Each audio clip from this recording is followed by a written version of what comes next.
Unutabilmek ve unutmak bize verilmiş belki de en güzel hediyelerden bir tanesi. Düşünsenize hayatınız boyunca hiçbir şeyi unutamadığınızı. Bu kulağa güzel gibi geliyor. Bununla birlikte aynı zamanda sadece iyi şeyleri değil, kötü şeyleri de hatırlayacağınızı göz önünde bulundurun. Tabii ki de unutmak bize verilen en güzel hediyelerden bir tanesi ama bazen gerekli gereksiz birçok şeyi de ve öğrenme noktasında yeni öğrendiğimiz bilgileri unutmadan nasıl kısa süreli hafızamızdan uzun süreli hafızamıza geçireceğimizin tekniklerini bugün sizlerle paylaşacağım. Bu videoda unutmamak için neler yapmanız gerektiğini birlikte inceleyelim.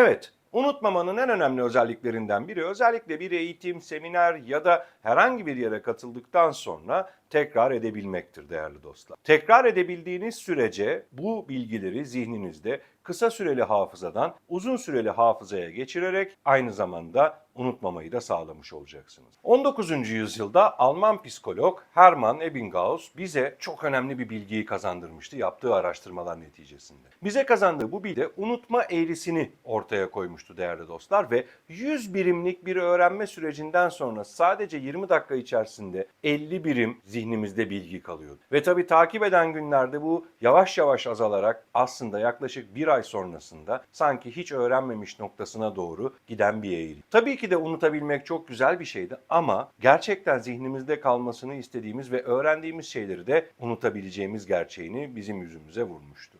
Bunu önlemek için de değerli dostlar tekrar hayatımızda çok büyük bir önem arz etmeye başlamıştı. Evet, tekrar ederek, bilgiyi pekiştirerek kısa süreli hafızadan uzun süreli hafızaya nasıl geçirebileceğimizi yavaş yavaş gözlemleyebiliriz. Kendi hayatımızda da sürekli yaklaşık mesela şöyle düşünün, 20 yıldır pilav yapan birine yeni pilav yapmaya başlamış birindeki acemiliği görebilir misiniz? Hayır. İşte tekrar bize aynı zamanda profesyonelliği kazandırırken unutmama becerisini de kazandırıyor. O yüzden de değerli dostlar hayatımızda tekrarın yeri çok fazla.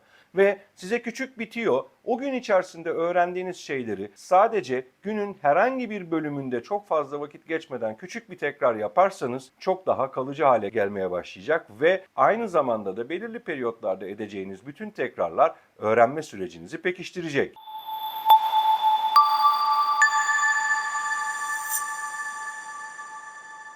Ve tabii öğrenme süreciniz pekişirken hafızanızın da güçlendiğini görmeye başlayacaksınız. Çünkü güçlenen hafızanızla birlikte size ihtiyaç olan o anda gelişen ihtiyacınız doğrultusundaki bütün bilgileri hafızanızdan çekip kullandığınız zaman da size otomatikleştirmeyi kazandıracak. Ve otomatikleştikten sonrasında artık bir şeyleri hani daha önceki linki açıklamaya bıraktığım Wu Wei felsefesinde olduğu gibi çabasız eylem noktasına getirebilmek için otomatikleştirdiğiniz bütün eylemleri şöyle bir gözünüzün önüne getirin. Biraz önce verdiğim örnekteki gibi 20 yıldır pilav yapan birisi artık otomatik bir şekilde o pilavı nasıl yapacağını bilir ve bunun için ekstra bir çaba sarf etmeye gerek yoktur. O yüzden de gerçek özgürlüğe ulaşmak istiyorsanız disiplinli bir şekilde bir şeyleri tekrar edebilmeniz gerekiyor. Örnek veriyorum, bir network marketing distribütörüsünüz. Her gün sunum yapan, belki 3 kere sunum yapan bir network marketing distribütörünün 5 yıl sonra geleceği yerle haftada bir ya da 2 haftada bir sunum yapan birinin geleceği yer aynı olmayacak değerli dostlar. Artık bir yerden sonra gözü kapalı yapabilir hale gelmek için tekrar süreçlerini ve edeceğiniz tekrarları kendi hayatınıza yavaş yavaş adapte etmeniz gerekiyor. Ve tabii edeceğiniz bu tekrarlarla aynı zamanda kendinize güveniniz de gelmeye başlayacak. Araba kullanan arkadaşlarım için ilk başlarda arabayı kullanırken nasıl eliniz ayağınız birbirine dolaşıyordu? Heyecan yapıyordunuz. Gaz neredeydi, debriyaj neredeydi, vites nasıl değiştirilirdi, nerede sinyal vermem gerekirdi ama yavaş yavaş otomatikleşmeye başladıktan sonra ki bu da öğrenme seviyeleri içerisinde üst düzey noktaya gelmeniz demek. Otomatikleştikten sonra artık çok rahatlıkla yanınızdaki kişiyle sohbet ederek arabayı da kullanabilir hale geliyorsunuz değerli dostlar. Tabii gözlerimizi yoldan ayırmadan bunun da uyarısını yapalım. Çünkü biliyorsunuz ki araba kullanırken gözler yoldan mutlaka ve mutlaka ayrılmamalı değerli dostlar. Ama burada bahsetmek istediğim şey şu: ilk arabayı kullanmaya başladığınız anla son arabayı kullanmaya başladığınız an arasındaki fark ne? Fark sizin kendinize olan güveniniz ve güveninizin geldikten sonra otomatik bir şekilde bunu yapabiliyor olmanız. Tabii edeceğiniz bütün tekrarlarla aslında kendinize çok güzel de bir şans vermiş oluyorsunuz. Yapacağınız hataları minimuma indirme.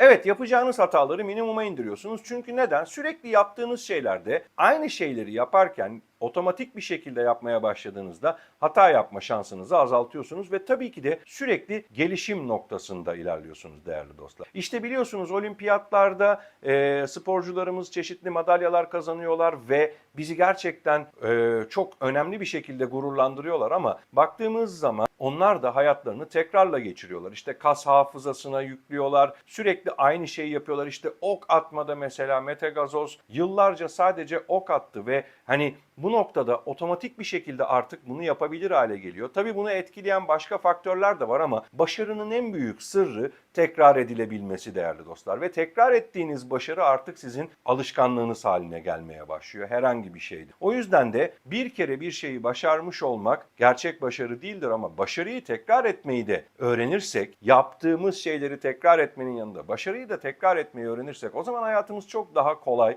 ve çok daha yaşanılabilir bir şekilde huzura sahip olarak devam edecek değerli dostlar. Evet, tekrar nasıl yapacağız? Birincisi değerli dostlar, zaman aralıklı tekrar. Belirli periyotlarda zaman aralıklı bir şekilde öğrendiğimiz şeyleri tekrar etmemiz gerek. Ve bunu yaparken de bir disiplin içerisinde bunu yaparsak eğer kendimize çok güzel bir iyilik yapmış olacağız. İkincisi aktif tekrar. Pasif bir şekilde öğrendiğimiz şeyleri ya da notlarımızı gözden geçirip onları okumak yerine kendi cümlelerimizle bunları anlatmaya çalışarak ya da birilerine anlatmaya çalışarak kendimizi aktif tekrar içerisinde bulabiliriz değerli dostlar. Bu aynı zamanda zihninin hem bunu tekrar etmek için geri kalan dönemde bilgiyi çekmeye çalışması ve jimnastik yapmasını sağlayacak. Hem de kendi cümlelerinizle oluşturduğunuz bu öğrendiğiniz şeyleri daha kalıcı bir şekilde zihninizde yer etmesini sağlayacaksınız. Görsel ve işitsel yöntemler işte hafıza tekniklerinin içinde birçok farklı şeyden bir tanesi de bu. Öğrendiğiniz şeyleri çeşitli görsellerle ya da çeşitli kelimelerle birleştirebilmek. Bununla birlikte notlarınız içerisinde yazarak not almak çok önemli değerli dostlar.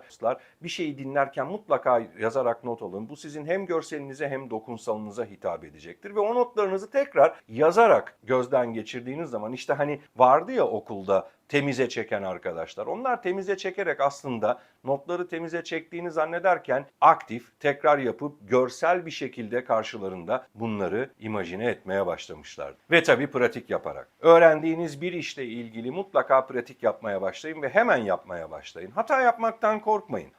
Hata sizi ileriye doğru götürecek en güzel şey ve hatta hatalarınızı sevin. Ama pratik yaparak hem de kendinizi geliştirip hem de hafızanızı ve tekrar yeteneğinizi güçlendirerek öğrendiğiniz şeyleri unutmamaya başlayacağız. Ve değerli dostlar, hayatın her alanında olduğu gibi kendinize acımasız davranmayın. Tekrar ettikçe ve bunları pekiştirmeye başladıkça yaptığınız şeylerle ilgili mutlaka kendinizi ödüllendirin. Çünkü kendinizi ödüllendirmezseniz içinizdeki çocuk bunun farkına varamayacak ve ya neden yapıyorum ki ben bunu noktasına gelir. Ama her aştığınız adımdan sonrasında kendinizi ödüllendirirseniz tekrar süreçlerinde de çok daha faydalı sonuçlar elde edeceksiniz. Ve sonuç olarak değerli dostlar, tekrar etmek hayatımızda bizi başarıya götüren belki de en önemli unsurlardan bir tanesi. Denemekten korkmayın, yeni öğrendiğiniz bir şeyi hayata geçirin. Unutmayın, ne kadar kötü yaparsanız yapın, zamanla bunu iyileştirmeye başlayın. Hata yapmaktan korkmayın. O yüzden de tekrar ederek hem hafızanızı güçlendirin, hem bilgilerinizi pekiştirin, hem aynı zamanda otomatik bir şekilde bunları gerçekleştirebilecek bir seviyeye ulaşın